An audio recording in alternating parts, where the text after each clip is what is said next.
It's still early in the college football season, but what Deion Sanders said should have Colorado fans terrified.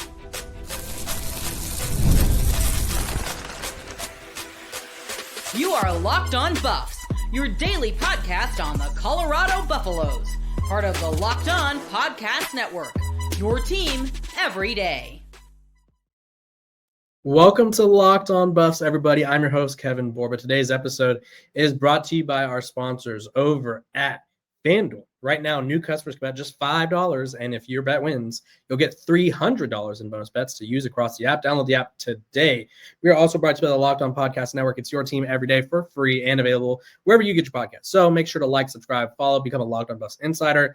The link is below myself as I fight bugs. And former Colorado Buffaloes player Jordan Dominic, who was on Deion Sanders' first team at Colorado. We do film breakdowns every week. The Houston one is dropping today or Wednesday, depending on when you're listening or watching this. So excited for you guys to see that. Let's talk identity crisis. Colorado's having one again. They also have another quarterback situation, and Shedeur Sanders' NFL draft slide could have been prevented by himself. We'll talk about all of this today. But first, we got to start with the identity.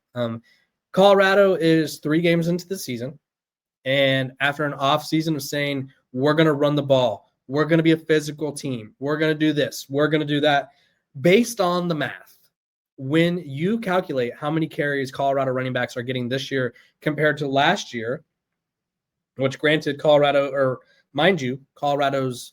running game last year was the worst in college football, they are seeing an increase or decrease, they're seeing an increase of 1 point, or I don't even.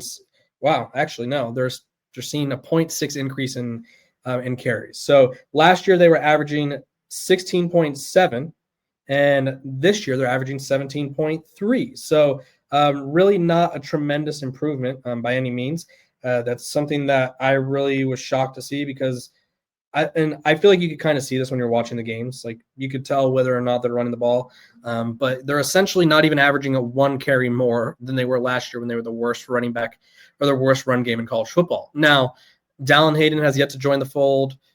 They don't have a solid quarterback situation, but I think the problems are there. And Deion Sanders said this today and the reason I talk about the run game is because they talked all offseason about how they were going to be a run team, run the ball down your throats. And on Tuesday, Coach Prime said when they're finding their offensive identity, when it comes to finding their offensive identity, we're getting there, and we're going to get there. Maybe Saturday against Wyoming, maybe a couple games after that, but we're going to get there. And so what I'm hearing is 4 weeks into the season, possibly 6, Colorado doesn't have an identity. Now, if you guys really want to get into it, and this isn't me hating because I know this is how it's going to come off because that's how I think people interpret a lot of things when it comes to Colorado.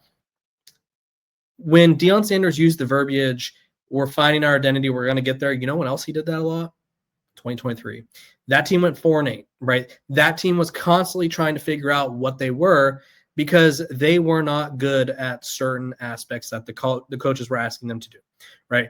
This Colorado team is starting to concern me because they are talking about finding their identity 4 to 6 weeks into the season, when in reality, your identity needs to be established in the offseason and executed in the season. Now, things could be adjusted. I'm not going to pretend that certain anomalies don't happen or certain factors don't change things, but you should at least have an idea where it's like, okay, this changed, so we're going to shift to this, right? Colorado is straight up like, they're back at the drawing board going, oh, so we're going to wear these uniforms, right?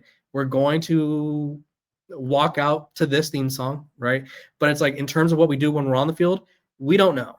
And I think you could say the identity isn't just the offense's issue, the defense's issue too. The defense also is lacking identity as well, because right now, if you ask me to say what Colorado's defense's identity is, I would say it's more of it's a bend don't break effort, but it's pretty much a do the best you can until you get tired, and then teams just run all over you, right? And a lot of this is to blame the offense, right? I think the offense has been Colorado's biggest weakness, which I never thought we'd really say in the Deion Sanders tenure or Deion Sanders era, because offenses have always been stronger than him. Even when they were 4-8, the offense was solid, right? They were a good passing attack, at least last year. That's what they lived and died by, was passing attack. They were a good offense. But the offense is so not productive this year that they're basically hanging their defense out to dry and making the defense look worse than it probably actually is. I look at the Georgia Tech game. You forced 3 turnovers on the first 3 possessions and you get 7 points. I look at the Houston game where, yes, Colorado's defense couldn't get off the field at times. I mean, Houston damn near had a 9-minute drive, but you get the ball back and you give it back to Houston in 3 plays, and then they go another almost 5 minutes. And it's like, okay, help the defense out, right? So this offense is a problem. Not having an identity is a problem. And I'll be honest, I don't really know how to form an identity as a football team when you're pretty much a third of the way through the season, because that really goes with what the coaches are preaching. Sorry, there's a mosquito in here. I'm fighting for my life. That really goes with what the coaches are asking or demanding of them. That really goes to the execution. And basically, if you're saying you don't have an identity after these 4 weeks, except the coaches, or 3 weeks, right, heading into week 4, you're basically saying that the coaches didn't have a good enough game plan, or you didn't have a good enough feel for your team, or that your players aren't good enough to execute the initial game plan. So if you're a Colorado fan, you should be a little worried, right? This isn't a conversation that you want to have this far into the season. And you're saying it's not far. And I know people are going to say that, but let's go through, let's take a little stroll down the Colorado schedule. So this week they have Wyoming. I think that's a very winnable game, also a very losable game. Why, right? Wyoming, they took Utah to the brink pretty much through 2 quarters. Utah poured it on them in the second half, but Utah has a much more dynamic offense than Colorado does right now. So that doesn't shock me. Then, and they should win this Wyoming game. I expect them to win and sort of figure things out. But if they don't, oh boy. But then you go BYU against BYU, at TCU, against number 12 Iowa State, at number 16 Utah, and then against Arizona. Those next 5 games, there's currently 2 teams ranked. But let me tell you, all 5 of them are ranked or receiving votes, which means realistically, by the time Colorado plays them, they're about to play 5 ranked teams in a row, because I think for the most part, they all have relatively easy-ish schedules. Arizona maybe not so much. They play Iowa State this week, and then they'll go Oklahoma State, BYU. But it's one of those things where it's like you're playing ranked caliber teams, excuse me, and you're really not sure what you want to do. Yeah, that's not great. It's not what you want to hear. If I had to sort of craft Colorado's identity, I would put in Caden Salter at quarterback, which I'm going to talk about the quarterback situation in a little bit, and I would run the ball. I would play action the hell out of it, or I would use a lot of play action, run the ball and stop giving up on the run.